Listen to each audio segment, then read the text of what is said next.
I'm Robin Miller-Brecker. And I'm Karen Lenzer. Welcome to Seeking Center, the podcast. Join us each week as we have the conversations and weed through the spiritual and holistic clutter for you. We'll boil it down to what you need to know now. We're all about total wellness, which to us means building a healthy life on a physical, mental, and spiritual level. We'll talk to the trailblazers who will introduce you to the practices, products, and experiences that may be just what you need to hear about to transform your life. If you're listening to this, it's no accident. Think of this as your seeking center and your place to seek your center. And for even more mega inspo, sign up for Seeking Center, the newsletter at seekingcenter.app. Jenny, Lorant Grouf and I grew up in the same hometown of Highland Park, Illinois. Through mutual friends, we've heard about one another for quite some time. It took the shooting at the July 4th parade in our town to finally bring us together. And everyone listening to this podcast knows timing is always divine. People within our community quickly came together to figure out how to support and help one another heal. And while Jenny now lives in California, she quickly jumped in to see what resources and guidance she could offer. During that time, I learned that for nearly 20 years, Jenny has blended Eastern and Western healing philosophies and techniques to nurture, heal, and empower women. Through biodynamic craniosacral therapy, bodywork, massage therapy, and education, she guides women in all stages of life. Each session with Jenny brings her understanding of structural anatomy, physiology, the workings of the nervous system, and various layers of your metaphysical makeup. She approaches the body as a whole and honors that every aspect is interconnected: body, heart, mind, and spirit. Jenny believes that we are constantly receiving messages from our bodies about our well-being or lack thereof. When we pay attention, we become facilitators in our own healing process. She's able to help you to access the messages that your body is communicating. I shared Jenny's work with Karen, and we knew we had to find out more. So let's get going. Hi, Jenny. Hi. Thank you so much for having me. It is really an honor to be with you both. We're so excited to have you. You just radiate calm, peaceful, healing energy. It's so true. And I know from speaking with you prior that you had this knowing from an early age that there was this connection between mind, body, and spirit. Can you talk about that? Because I know I was really surprised that at an early age you were thinking about this. It's so interesting that you asked, because I've been declaring this about myself for so long. And then what does it actually mean to people who hear it? And I feel like you two would agree that when we're little and younger, we have a much stronger connection to our origins. And so I feel like early on, maybe one of my earliest memories would be, how did I self-soothe? Is usually going out in nature, going for a walk, getting on my bike and riding to Lake Michigan and looking at the wave. But the strongest in connection to this would be moments when I would just go on my front lawn and lie in the grass and stare at the sky and watch the clouds pass. But I have such a strong memory of this sense of dissolving, in the sense of I didn't know exactly where my body began or ended. And so I didn't have the intellectual explanation then, obviously, but it just felt like a knowing. And I also had a pretty rich imaginary life. You know, what we might call imagination, I later realized was other spirits in my orbit, but I played a lot in my room with others who I called imaginary friends, but I knew were so present. And that's a whole nother story, obviously. I did the same thing. So I can very much relate.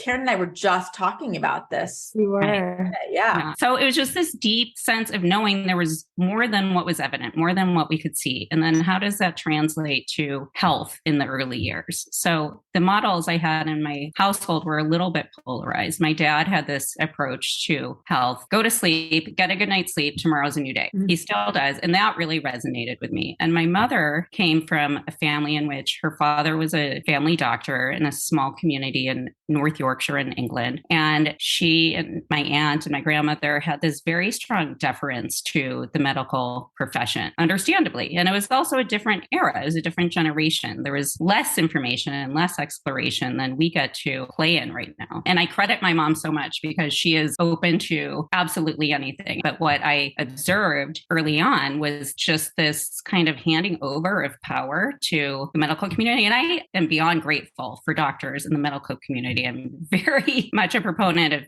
everything integrated. I would just notice them taking medicine or maybe having a procedure. And I would say, why are you taking that? Or why are you having that? And they'd say, the doctor said I needed it. So my instinct is why? And research would be the way I would go. And maybe I'd end up at that conclusion. But I also saw there were a couple unnecessary things that went on that had they had different information, things could have been different. But so getting back to what was that early knowing, it was just this sense of there is so much more than's being presented. I remember too, you talking about, I think you were in high school. That was such a clear and pivotal moment for me. I think I was 15. And so I had all these thoughts or deep feelings and senses about things. And then I was reading our local Pioneer Press, which like the news magazine that we lived for every week. And there's an article about alternative healing therapies. And I just soaked it up and it was maybe half a page. And I felt like, where's more? There must be more. But it also turned on that light bulb. I'm like, somebody finally knows what they're talking about. So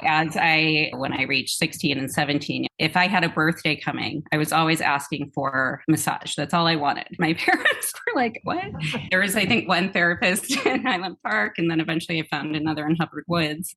And that was where it began. That's so unusual too, because massage maybe 20 years ago started to come into being popular, but before that, it really wasn't. I was just going to ask if there was anything else that really triggered you into this knowing that, yes, this is where you want to spend your time and really want to focus your purpose, your career, and the things that you're doing in life. Was there a medical issue that triggered it? Was there a friend that had an issue that said, oh my gosh, yes, medical is great. I want to look at alternative ways of healing? Such a good question. I was very curious. And so first I had in my head, there was a path that I was supposed to do. And it was something that was of interest. But so during that time, I started to learn shiatsu and it was a hobby. And so in my mind, it felt like something I would do when I retired from what I was supposed to do because it felt too indulgent and fascinating. And then I had an experience. So I was earning a master's. What is shiatsu? Just in case. Oh, shiatsu. Sorry. It is the practice of acupressure. So it's very similar to acupuncture. And instead of using needles, you're using finger pressure. It literally means finger pressure. So you're working along the meridians, helping to release stuck chi and points. And involves a lot of stretching and other things too. So I was earning a master's in language teaching. During that time, I was living abroad. And while I was abroad, I had an experience with sexual assault. It was with someone I knew. When I came back from that experience, immediately connected with a mental health professional, which was helpful, but like an essential and on maybe two-dimensional. I wouldn't say one-dimensional, but I knew that I needed more. I needed to address my whole being. This was a whole assault on my spirit, on my body, obviously, but on my heart, all of it. And I did know a bodywork practitioner as a friend of a friend. This was my first experience with craniosacral, actually. Wow. So how old you were? I was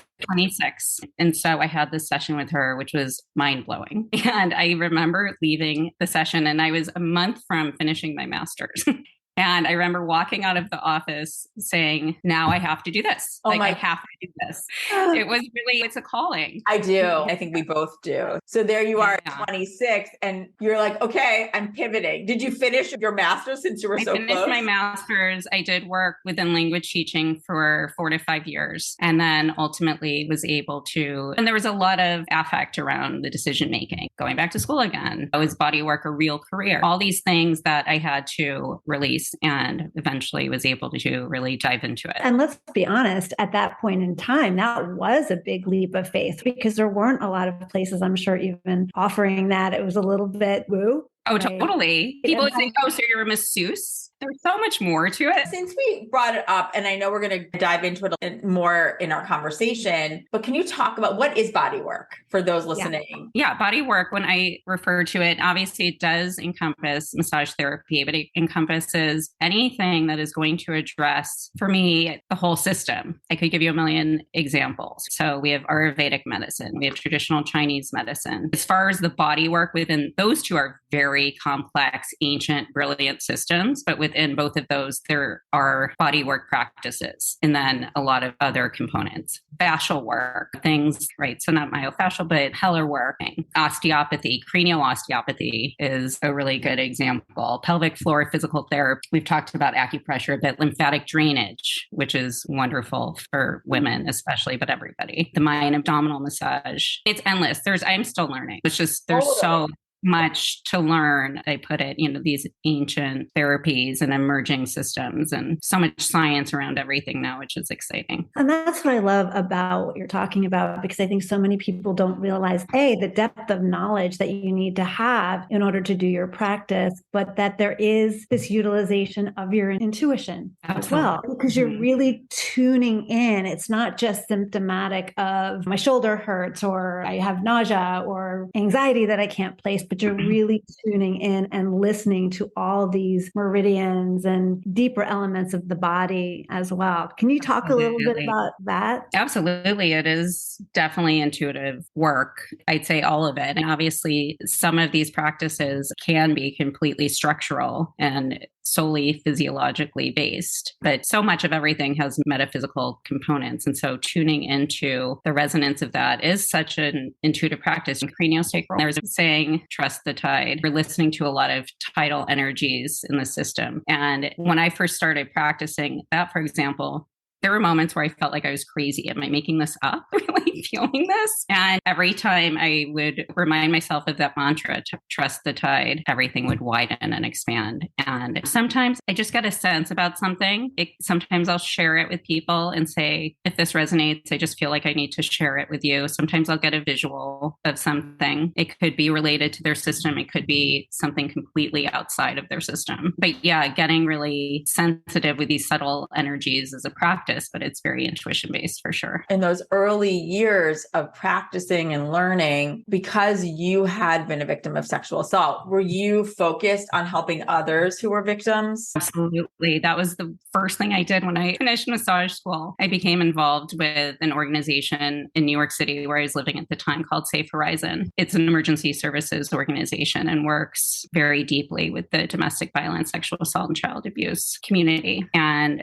so I worked with them in a few capacities. I'm sure you both totally appreciate this too. The pro bono work that we get to do is always the most meaningful and richest, right? And then I ended up working with another organization that was related called Joyful Heart, where we did an amazing multi-year research project on whole person healing in a retreat set scenario. That's a whole nother thing that was so fascinating, because in the current system, and it's changing little by little, for survivors, mental health support is the only thing at that time that was available. That's changing. But the goal of our research was to create and offer a replicable model for the field to use and adapt as they wish. I just felt so passionately going back to my experience of this is a whole person experience that needs to be addressed spiritually, mentally, physically, all of it. And that's really what the work that you're doing does. It does address all of it. And then having children yourself, didn't that also evolve your practice and your work as well? What unlocked for you? I love the way you phrase that. I was always obsessed with childbirth. My mother, bless her, really tried to rebel against her German English upbringing. And so she's the most open, most sharing person. And there was a lot of talk about the female body, maybe oversharing at times. But I had a very strong sense of my birth story. And so I was always obsessed with pregnancy. What was your birth story? What made it more? It wasn't major. It was more that I was a month late. Oh, wow. When I did arrive, it was fast. I'm an Aries. I'm a fire sign. I relate to hummingbirds. I'm all about the movement. And she just thought it was, I think, an entertaining experience. Described. My dad was one of the first men to be in the delivery room in Highland Park. They were very progressive about it at the time. That's really cool. Where did that lead? Yeah. So I was very obsessed with pregnancy. Before going into body work, I thought about becoming a midwife, and I trained as a doula, and I just wanted to learn everything I could about the female body. And by the time I had children, I was just so focused on pregnancy and birth. And then ultimately, I incorporated the infant massage work that I've been doing as long as I've been practicing, which is so delicious. But then I was focused on the newborn, and I was focused, as empaths are, on everybody else. So I did not put a lot of thought into what is that postpartum time going to be like for me. Having my kids, that was the big learning and aha that I needed to learn more about this. And gratefully, there's such a rich conversation around postpartum healing in the US, which we grew up in the throes of feminism. So we were going to do it all. And we're all recovering from that a bit. I feel so passionately about that healing period. And so it led me to work more with Ayurvedic medicine, which has a very clear system to how women should be treating themselves, but also be treated by others. And how do we hold space, but also what does the body need postpartum? That's another tangent. Wow. Yeah. Chinese medicine has it too, sitting moon, the first 40 days. And these are things that I've been really enjoying learning more about and working with. Can you talk a little bit about the body work for the newborns and what that looks like? Is it the trauma that that poor little one goes through coming through the birth canal and just that overall experience of what its body has to go through? Yeah, I love that you just said that, because I often say to people, no matter how birth occurs, it's traumatic for both bodies. And that's not a negative thing. It's just a lot to integrate. And afterwards, it's just a lot to integrate. And so for one, on a basic level, I'm working with infant massage and massaging this little body, but also having the eye-to-eye contact allows for developing attunement and that nonverbal communication. That think of how we handle infants constantly. We're picking them up, we're moving them, we're changing their diapers, we're dressing them, and they're constantly being maneuvered. And it's not that we're unconscious when we're doing it. It's just everyday stuff. And so when you have that intentional loving touch time to first massage, but also I'm really interested in sharing the foundations of craniosacral with families, because there's so much in it that is informative to how do we be in relationship with another being. And if someone's breastfeeding or the main bottle feeder or whatever it is, it's a wonderful way to include those family members, being other parents or siblings especially, which is the cutest, to developing also that non-verbal communication early on. I love that. That's beautiful. It is that touch and mind, body, spirit connection between mother and child that can just be so profound and nurturing for both. 100%. Yeah. Studies have shown that the giver also has lowered cortisol levels. Can we just go back for a second and just talk about the biodynamic craniosacral therapy, and how do you define it? So if somebody's never heard of it before, what is your definition of it, and just explain it?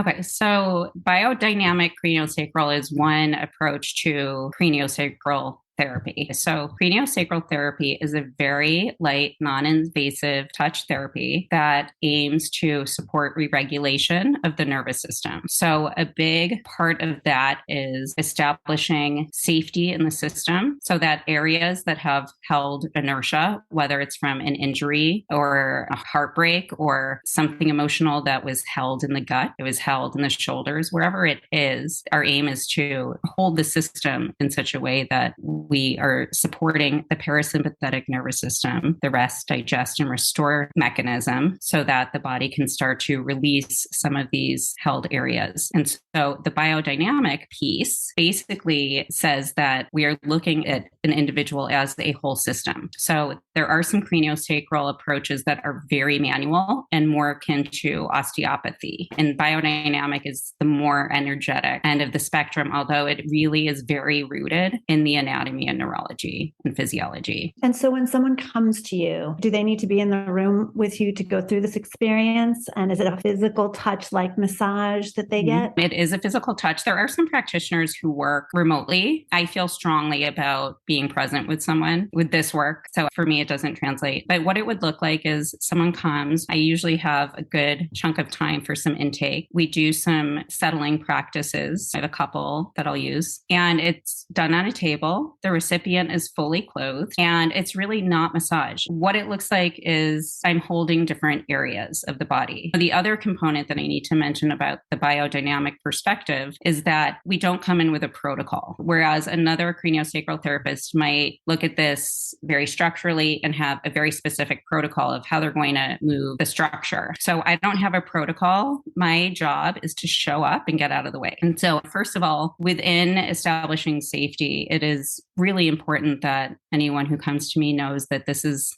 their time. They are the expert of their body. I've studied, but I'm not in their body. So they're the expert of their body. I can only recognize things within the system, and I don't go looking for things either. So my goal is to show up, get out of the way, create a very spacious container, so to speak. And I'll often begin, first I'll ask if someone would like me to begin in a specific area. And sometimes people do have a specific area. And if they don't, then I'll often begin, depending on what's going on, I might just begin holding their ankles or their feet. I might begin under the sacrum, but usually one of those two areas just to ease into it and settle. There are 3 sections typically to a session, which is settling, something we call the holistic shift, and then integration. And the beginning is just a very spacious time to listen. Sometimes the body needs to express things, and then it will quiet, and then I'll move on. And the holding is really a big part of it. And I think especially for adults, how often are we held? So we hug other people, maybe depending on where we are in our lives, we're sexual with other people, maybe we dance with other people, but how often are we truly held? Like when you hold an infant, and when you hold an infant, you're inherently holding the craniosacral system, which is just simply the central nervous system, holding the head, you're holding under the tush, which is the sacrum. And so even, I guess that loops in the infant massage. I was just going to say, I've had Jinsen Jitsu. Have you ever heard of Jinsen Jitsu? I've heard of it, but I'm not so familiar. Tell me. It sounds so similar. They say it's acupuncture without needles, basically. So it sounds very much listening to the body. But what you said that resonated so much with me is that it usually begins with holding of the ankles. And if you've never had someone hold your ankles, it is the most relaxing, nurturing feeling I have ever. It was so surprising to me how calming that is, almost like a grounding, I think, that it does for you. Yeah. I was just saying, I can relate so much to that as a really comfortable starting point for people, because it is comfortable, it's non-threatening, and yet so calming. My question, I haven't done either. As the practitioner, are you then feeling into the hum of their energy so that you then know where to move next? How does that work for you?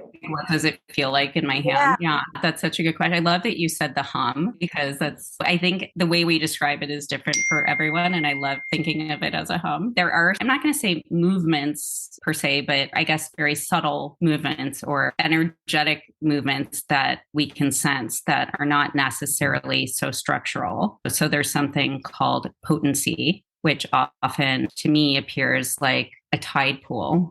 So not like a whirlpool that has a drop to it, just a tide pool. And then we're listening also for tidal movements. There's a mid tide that you can sense. It feels like the water is coming up on the shore and then receding very gently.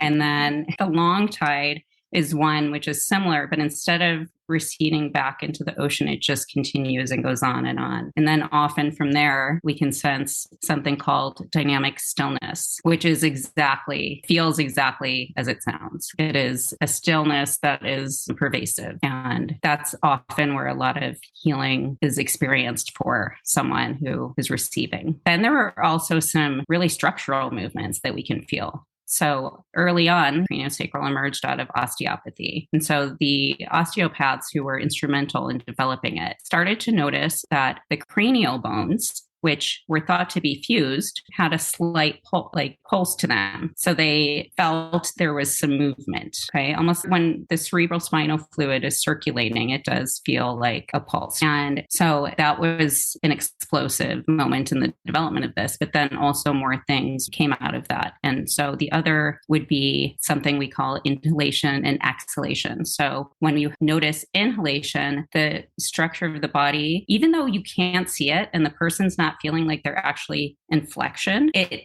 feels in my hands like there is flexion or inward rotation. And then exhalation is outward rotation and expansion or extension. And the sacrum, often you can feel if it's independent and in a healthy place, it will rock a little bit. And it's so subtle. And so as I'm saying this, I go back to when I've been practicing for 7-8 years with the biodynamic work. I still hear myself saying it, being like, is this crazy? Because you really, it's a trust thing. It's so subtle, but it blows my mind every time. And so are you listening for a block and then working through that? Or is the whole idea just to get people back to a balance? Or is it a combination of the two? So is it like looking for that point and then helping the release and then working through the rest of the system? So I wouldn't go looking for it, but if I feel like, let's say the sacrum, for example, if I don't sense it rocking, if it feels stuck, then I may stay there and just hold it. Sometimes it takes time. Sometimes the recipient isn't ready to process whatever is going on there. I might add a hand on the belly to create a little bit more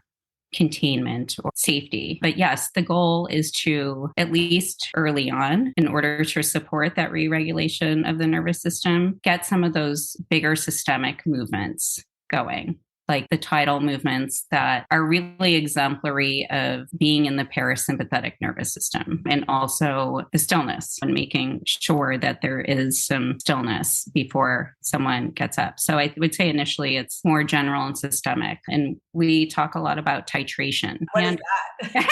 So titration. What is that? You think back to chemistry class, like where you had to put little drops into a solution. You couldn't just put in a whole dropper because you didn't know what would happen. And that's titrating, where you just go little by little. So if we were to rush in and try and do everything at once, we could then really have someone leave their body in a way and dissociate. So we really want to be gentle and slow about everything. It's the subtlety Exactly. It really is. A question I have is, as you are doing this, as you're holding, are you talking to the client or are they listening to music? What's going on as you're doing the work? Such a good question. I really, especially with the craniosacral, I don't talk if I'm working with other body work except to check in. I'm really a stickler about it. With the craniosacral work, it is very collaborative. Okay. And my goal, is to help somebody tune into what is being noticed in their body, helping them, if they don't already do it, begin the practice of noticing the messages that are being sent to their body. What are you noticing when I put my hand, let's say where something traumatic happened? So does the heart speed up? Does the breath get more rapid and shallow, etc.? Or does it feel good and safe? And can we stay here? What people don't realize, or many people don't realize, is how we do keep that traumatic event inside of us. And then it does physically go somewhere. I think so many people think, oh, it's just a memory that I have, or it's an emotion that, yes, I remember it, but I am just going to bury it and let go of it. But that when they do that, it literally physically does that somewhere inside until it's released. 100%. Is there a difference in going back when you were talking about working with these people who've been through traumatic events? Are there specific things that you do to help them work through and get that trauma memory out of their system? So trauma in the body is what remains after a very normal yet incomplete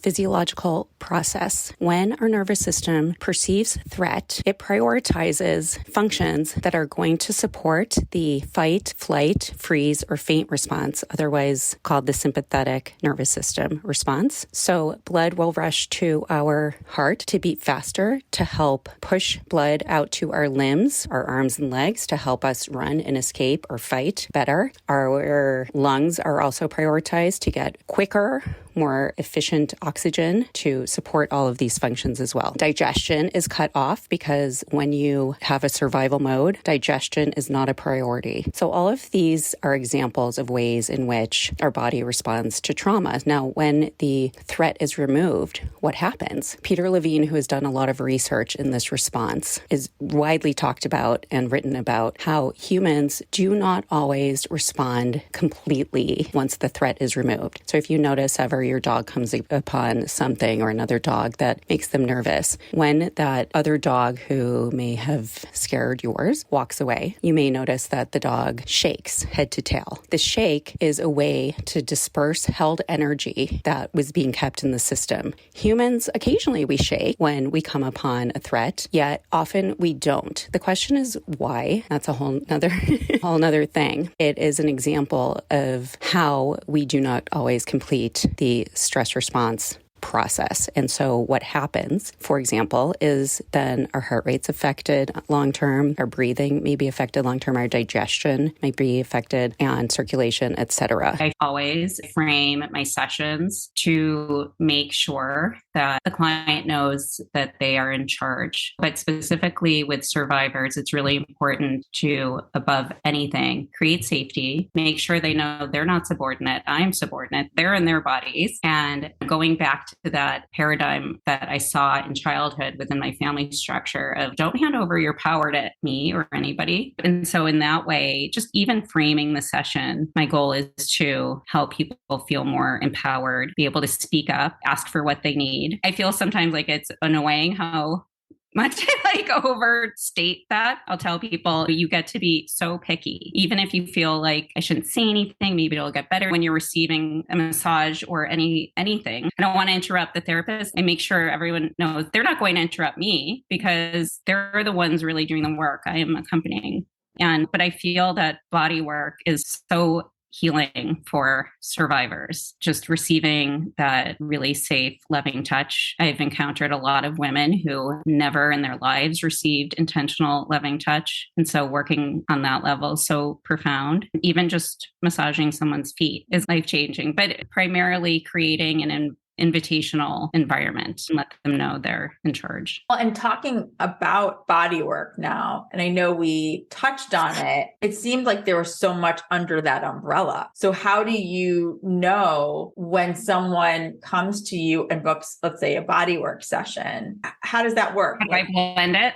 Yeah. It's like anything, whether I'm doing a session or I'm working with families with infant body care, it really depends on the recipient. And I guess also getting back to that intuitive piece, I just follow what I feel is needed in the moment. I'll often begin, if they book something integrative, then I'll begin with massage always and incorporate, got to the working with the pressure points always. It's very fluidly incorporated, or aromatherapy, and the craniosacral then comes in the middle, often towards the end, maybe at the beginning with the holding the ankles. It's just feeling that sense. It feels just very spiritual and integrated is the right word. My other question I was going to ask is at the end of a session, when you talked about integration as far as the craniosacral work, you discuss what with, and so I'm asking this with your body work clients as well. Do you discuss what they may have seen or felt, and then how to take any of that as they move forward after the session? Yeah, I always check in with them afterwards. Some people really are not in a place to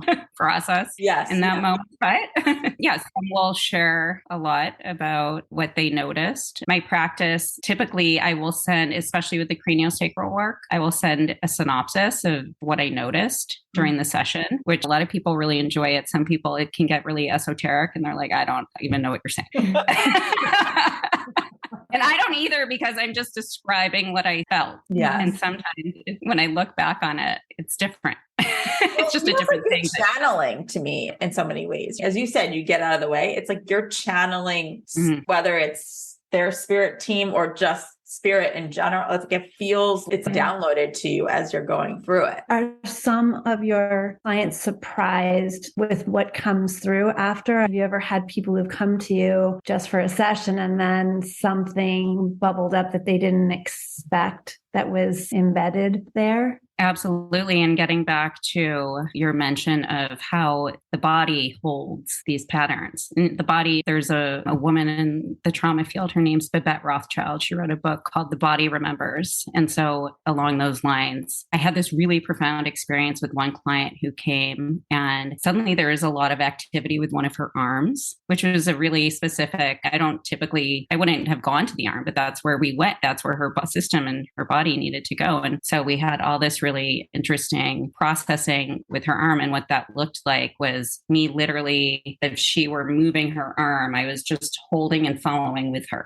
And afterwards, she checked in with her father, and it turned out that she had a birth injury that she didn't know about, in which her shoulder was dislocated. Wow. And so that's just one example, but stuff like that, it's not constant, but it happens, and it's pretty fascinating. You're really helping the body remember and then release. That's a great way to put it. Right? right? My role is also to be a neutral observer. And when I offer settling practices, as we're moving through them, I remind people to notice without judgment. There's so many narratives and layers we bring to ourselves, our systems, our healing processes, why we may be feeling something in the first place. And in my role as a practitioner, being that neutral observer and being present with someone, it's an honor. Yeah. And I can see why people will come to you already symptomatic and not really understand what the root cause is. Yeah. And oftentimes it doesn't matter. I'm so glad you said that. If you can get the story out of the picture, that's the most helpful, because whatever it was, retelling the narrative is not helping. What we want to explore is how is it remaining and being held in the body, and how can we help it move through and reintegrate into the nervous system. I think that is so huge, because so many people that I know we talk to don't know what's causing a block, yet they know there's a block. And to me, what you're offering is another resource to move the energy out. Someone can move forward with their life, with their soul's plan in this lifetime. And so it all comes down to energy. And this is another way of keeping the energy moving and removing anything that's the obstacle. Absolutely. And the nervous system gets stuck, just like you said. Sometimes we have such a big response to something that feels threatening that our sympathetic nervous system rushes up, and then our parasympathetic tries to even it out, and everything gets stuck, like the acceleration, the brake at the same time. And sometimes something is purely structural. So this isn't for every situation completely, but I really appreciate how you just rephrase that. Yeah. It could be a wonderful option for someone who is looking where other things may not have worked for them. And they can come to you and you can offer them at least another way to try to release. I was talking to Robin today again about an issue I have with my foot. I'm a runner and it's very annoying and I can't figure out why it all of a sudden cropped up. And I know it's something that I'm holding, thinking, feeling, whatever, and I need to release it. And I don't necessarily want to go to a doctor for that. I know that it's probably more my own work that I need to do. But I think it's just an example of how so many people, again, have these symptoms that are caused by things that they're keeping within. So it's and it offers too, it can actually help really move, let's say in your case, move that healing along, right? With what's going on with your ankle and your heel. But it also can be a complement to something where someone is going through, for instance, we had a very close friend of ours who was going through cancer treatments. And during the time where she was going through treatment, craniosacral work kept her going and gave her the energy to get up every day, because she felt she was so stripped of her energy from those treatments. And she said that the one solace for her at the time was the craniosacral work. It can be a complement to something, in addition to also being something that actually helps heal on its own. It really can help heal a situation as well. I love that you said that. It has its limits, but at the very least can support calm and stillness and regulation in the nervous system. I often say to people, at the very least, you're going to have a really good nap. We don't in our society talk enough about our inner voice and what that is. And do we listen to it? And it's always been there. And yet no one talks about it. And we don't talk about the nervous system. And a society that is, I would say, dealing with so much anxiety on a daily basis, we don't talk about these other parts of ourselves that we need to be healing. And if we did that, would we have such a crisis in our society? I don't know. It's just something. And it just reminded me too that my dog, Bentley, had craniosacral. One of our animal intuitive friends suggested that he had some issues and we couldn't figure out what was going on with him. And so we found this lovely woman here in Texas who was a little bit trepidatious about a dog. She worked primarily with people, but had taken care of her own animals. And I will never forget this little dog of mine being brought up on this table and her just moving around, doing a little bit with her hands. And she found this area right behind his neck, in the back of his head. And she literally put her hands there and he immediately fell asleep. And he's a nervous dog around people he doesn't know. So just to watch that happen was incredible. And he stayed out about, I want to say about 15 minutes or so. Did not move, let her do her work. And she was listening for his pulses and to get back into a regulated way. And when he got back up, he was a different dog. The impact of that experience to me, a dog doesn't know what it's carrying and is not communicating what it's carrying, but he was just open to that experience and was so receptive to it that to me, that was the power of being able to see how it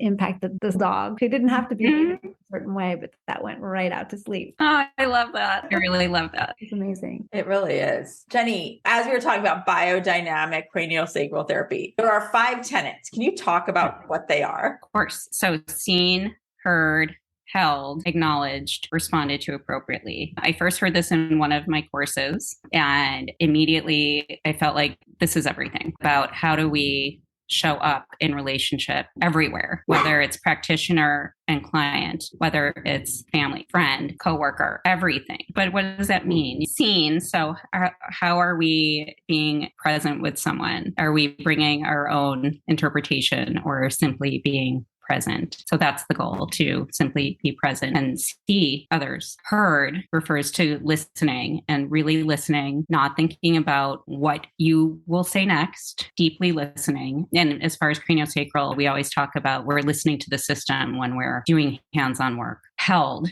And this is everything. How are we holding others in our space? And also, how do we hold ourselves? There's awareness around that, and acknowledged. That struck me so much initially and is so important to me because it's about validating someone else's experience, right? Going back to, we are the expert of our body, of our system, of our experience. And so acknowledging what someone else is experiencing and then responding to appropriately. For me, that's by being present and holding space for whatever they need to process in that moment. And it's just, again, pervasive for me. I can't say I'm successful all the time, especially within my family, but it's a practice. All of it's a practice. Yes. Do you think of it as a spiritual healing practice, or do you think of it more as a therapy modality, or is it both? I would say both. Yeah.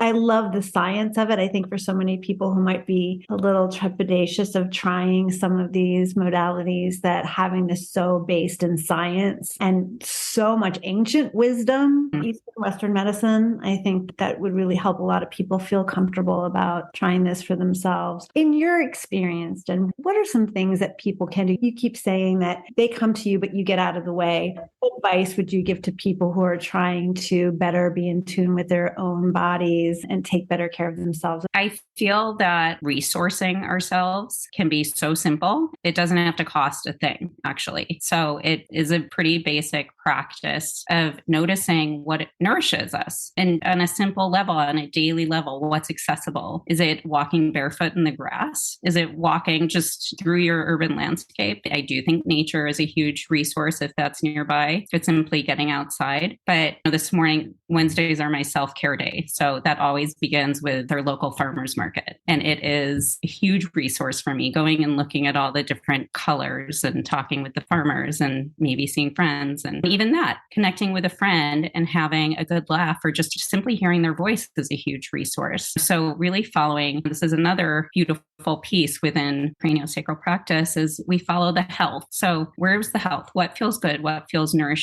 And noticing that. And it doesn't have to be an internal body tracking practice, although that's a good one too, and also totally free and in everyone's hands to do. Just noticing those nourishing aspects of our individual lives. Because you are primarily working with women, do you see certain threads that many women could be addressing and or calling attention to that could help them be more present and moving forward in their lives? I would say getting back to being a neutral observer and having no judgment is something that I like to remind people about a lot, especially women, because there are so many layers of shame or guilt or definitely judgment.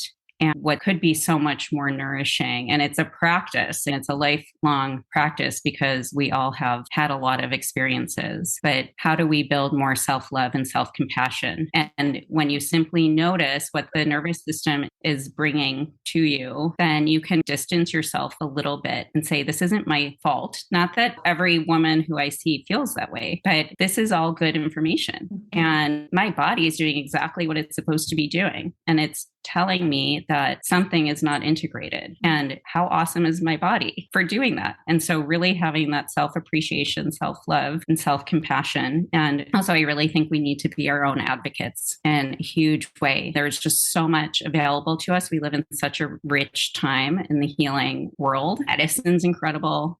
Healing modalities are more and more available everywhere. And it doesn't come naturally for everybody. Some people have zero interest. And so I get it. And that might be hard, but really exploring and advocating for what you need. That's so well said. I mean, that's huge. And having had my own health issue last year, which was caused by me not advocating enough for myself. And so your point, I hope everyone listening really takes that into their soul, because if you think something's not right, you really need to continue to look into it. Absolutely. This is a whole additional conversation, is how are women treated in the medical system? There have been more and more articles lately, and we know this, but it's nice to see reporting on it. And so as women, especially in our generation or age, I'm curious to see what our children's generation and in between do, but we have a different conditioning. And you have that vagus nerve that comes from the brainstem. It's instinctual survival mode. It travels by the heart and then it innervates the gut. And so when you have a gut feeling, really listen to it, just like you said. I didn't even know that was called the vagus nerve. I love that. I'm sure a lot of people are learning something right now because we're taught to be strong. We're taught not to over worry. We're taught not to complain. We're taught to nurture others. All of those things go against us advocating for our own. Yeah, we have to retrain ourselves to really think that way. And I love your advice too about giving your whole body to that scan of what is it telling you, and really to be able to intuitively listen to that. Because again, I think we're always going so quickly. We're always thinking about a million things in our day that aren't relevant to how we feel. And yet that's the very stuff that manifests. And one last question for you. Are there any other spiritual practices or resources that you use on a consistent basis or that you recommend to others to look into? I don't know where to begin. There's so many good things. My go-tos are acupuncture, traditional Chinese medicine. For me, it's not as much about the herbs. It's more about the acupuncture, needling and cupping. It often has a little massage in it. And that really helps me tremendously. In Ayurvedic medicine. Can you explain Ayurvedic medicine? I know there's a lot going on there, but on a very high level, what is it? I know you mentioned it before, and I feel like people have heard about Ayurvedic way of eating. I don't think people understand what it is. There's so many components to it. Again, it's a really ancient and brilliant science and spiritual practice. It incorporates meditation. It incorporates what's happening in the season. It incorporates 3 different body constitutions that everybody has. Typically one primary body constitution, which refers to not only how are you shaped, but what are you predisposed to as well. And then that informs how you're eating as well. And also there is a lot of beautiful body work that comes in the system, ranging from massage practices. Abhyanga massage is actually a four-handed massage with hot oil that is just about the most amazing.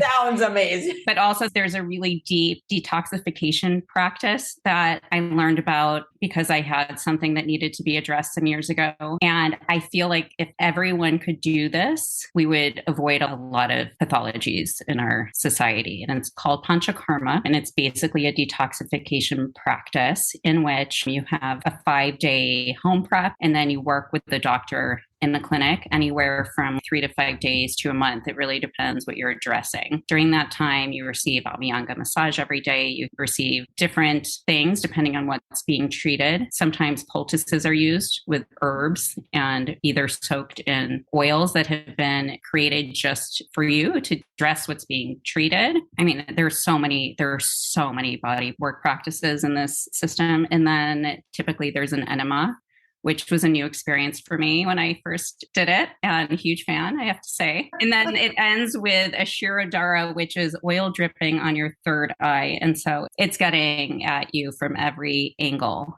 And physiologically, I think of it as a roto-rooter for the system. You're just cleaning out all the tubes. Oil goes in and out of everything. Wow. But the Shirodara, it's a very spiritual experience for me. It's that kind of that dissolving into, I don't know where I begin or end moment. Anyway, there's just so much to learn within that system as well. Something that I'm curious about that I haven't really addressed yet is forest bathing. And I think it could be as simple as just getting in the trees, especially in Chicago. They're the most amazing preserves, and you have them down in Texas. No, but I moved here from New Jersey, and my daily practice was running through the woods. There was a beautiful trail, and I miss it. I miss the smell of it and the feel of it. And I think it was very much that. I had the change of seasons, which was really fascinating from a forest perspective, because it was always changing and always had a different feel and message to it. We should all just band together and let's go forest bathing. If people are looking in and they can't come to you specifically, do you have a recommended way that someone could find a biodynamic craniosacral therapist? Is there a specific website or organization that you would recommend? People can search the Biodynamic Craniosacral Association. We can have that in our show notes so that people can find it. I think this is going to inspire a lot of people to investigate and potentially try it. Thank you so much.